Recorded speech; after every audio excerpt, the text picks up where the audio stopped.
Hello, welcome back to the James Rambling Reviews for yet another episode, and in today's episode this is going to be something very different. So I'm just going to say that in today's review I'm actually going to be reviewing the first three Alien movies, and if you didn't read my community tab post, which I'll be linking down below, I recently rewatched Alien, Aliens and Alien 3 because there was this new Alien Romulus movie coming out, and I think on the James Ramblin' Reviews, James Ramblin' show in general, I never really talked about the Alien franchise, and so in this review I'll be going over my thoughts on all three Alien films. So before we get into that, I will actually give you my opinion of the my original thoughts of when I first watched these movies, so you can understand how I feel about the movies as I rewatched them in the past few days. So the original Alien is this movie, right? It's this franchise where you have this alien on a ship and it looks so weird and it's got a big head and it's such an iconic thing. It's a 1979 kind of movie, and as somebody that grew up in the 2000s and stuff like that, I wasn't born when this movie came out, so it took me till about 2022 to actually watch this movie, and I really did enjoy this movie.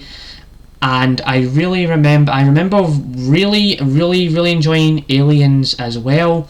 And then when I got to Alien 3, there was something really off about this franchise where, I really did enjoy the first two movies, and then the second movie, or the third movie I should say, right, that movie was really bad from beginning to end, and so there's definitely that. So I'll give you my thoughts on the movies and as my new fresh thoughts on these movies right now, and also give you a bit about the plot of each movie, because yes, these movies are years and years old, man, so if you've never seen these movies, click away right now, because this will be one of my more spoiler filled videos of all time.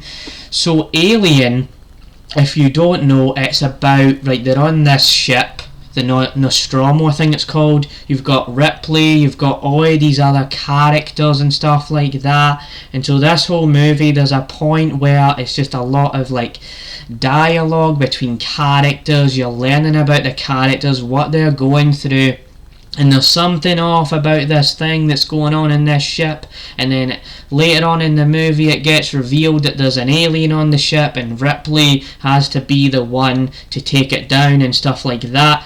And then you get to the second movie, which is about, you've got the continuation of the storyline. Ripley meets a bunch of these military guys and also this girl. It's actually more action packed and was directed, it has James Cameron attached as well. You've got that, and then it's 2.5 hours almost long, and then you've got the third movie, which is literally this movie where it's set in a prison. Ripley goes to this prison, and then this really depressing movie and stuff like that, and it's under 2 hours long. So that's the plots of the movie. So now I'll actually go back and give you my thoughts on my fresh take on these movies now, and so this will be going on for another few minutes at least. So the original Alien, I have to say, is still one of the best ever movies put to the big screen, because this is this point, right, and with a few franchises that the original just has this special nature to it. It's the first time we've done this before, and I actually got a lot more invested in the characters of Alien than Aliens, which even surprised me, to say the least. I really did enjoy Alien, as I mentioned earlier in this video, and I really did enjoy Aliens, but what took me by surprise was actually the fact that I enjoyed Alien more than Aliens. And just the way that Alien is conducted, the way it's a suspenseful, slow burner horror movie kind of thing, and I'm even somebody like me who doesn't go out of their way to watch 50 horror movies just like that, I absolutely still enjoy this movie. It's a masterpiece, and if you haven't seen this movie, what are you doing? This is definitely one of those movies where if you haven't you should watch this movie before you die, because it is such a good movie and certainly is very rewatchable, so that when it gets to how I actually felt about Aliens, right, I have to say, okay, I actually think it's a little bit overrated. And yes, I do still enjoy this movie. There's iconic scenes. You know, you've got those bits where you see that guy with the knife, and he's cutting the guy's nails, and it's so like crazy. And you've got these cool military things going on. There's the action, there's that kind of stuff. But for me, this played really weirdly where we're spending a lot of time with the military characters, and it just takes too long to get to the point for me, to where it's like the movie kind of drags on, but the movie isn't bad and stuff like that. And I would say that I do kind of prefer when we had the twist about the alien in the first movie. And this is a giant spoiler, by the way. You have this guy, you find out, this guy, the aliens came after him, and he's the perfect organism kind of thing, and you find that out in the movie, and that was just something fresh about it. So that once we got to this idea that there's a queen alien in this movie, in Aliens, it kind of felt like, of course this was going to happen, right? And there is those moments, those iconic moments, there's like game over, man, and there's this whole, it was a bad call, Ripley, this was a bad call, Ripley, like all of that is iconic. But I would rate Aliens like a 9 out of 10, Aliens a 10 out of 10, and so Alien and a 10 out of 10, Aliens 9 out of 10, right? So I thought I got myself confused there, right? This is a free-flowing video. This will not be edited at all, so I'm just going straight for it right now. So when it gets to Alien 3, wow, does this movie just not hold up, even on a rewatch, man. And I'm gonna get to why I think that. So you already know I love Alien and Aliens, and the fact that I prefer the original Alien film to Aliens, even though there's still stuff to appreciate about Aliens.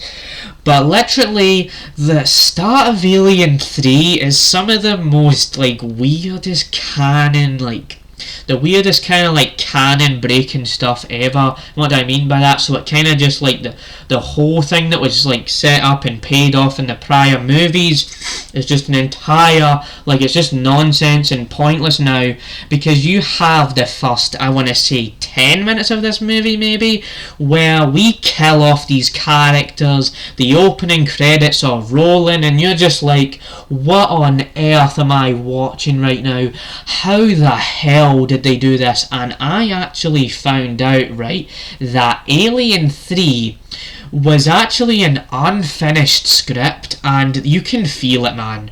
There is also a point where there's just this bleak, depressing tone, and the whole time it's just really silly at the end, where you have 3 or 4 aliens coming out and they're just running around, and it's like you're playing a game where you see these CCTV cameras and there's something crazy going on. It's like, oh my god, there's a crazy little character coming after us, and it just feels like we're watching an over-the-top, over-dramatized movie than something that's actually meant to be super emotionally deep.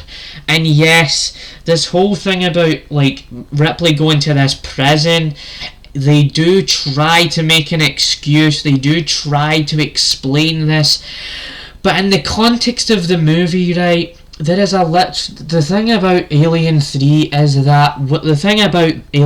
is how Ripley, she just doesn't feel like the main lead anymore. There's this guy that's doing these things, and he's he's the guy, he's this British guy with the silly like silly slick accent. Oh, he sounds so cool and he sounds like a guy I want to trust.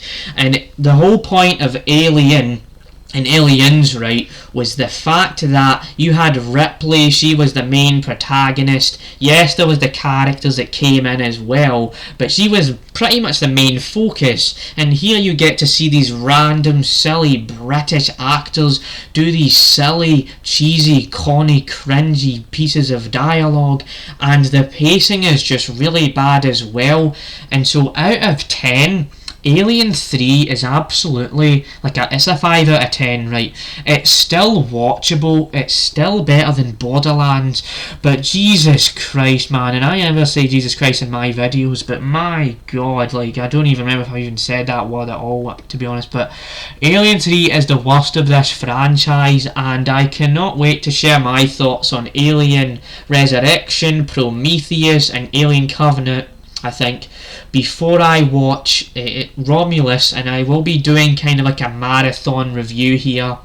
And so this is probably the longest James Ramblin' Reviews video in a long time, guys. If you can sit through this, then I give it to you, man, because I actually had a lot of fun recording this video. Hope you enjoyed this and understand that sometimes I just need to go a little bit deeper. I need to dig a bit deeper and explain myself, because I want to get straight to the point but also want to emphasize my points. So that is the review, the trilogy review of Aliens and Alien 3. Peace out. The perfect organism, stuff like that. It's a bad call, Ripley. Oh, the stupid prison off-screen kills. Woo hoo hoo hoo hoo.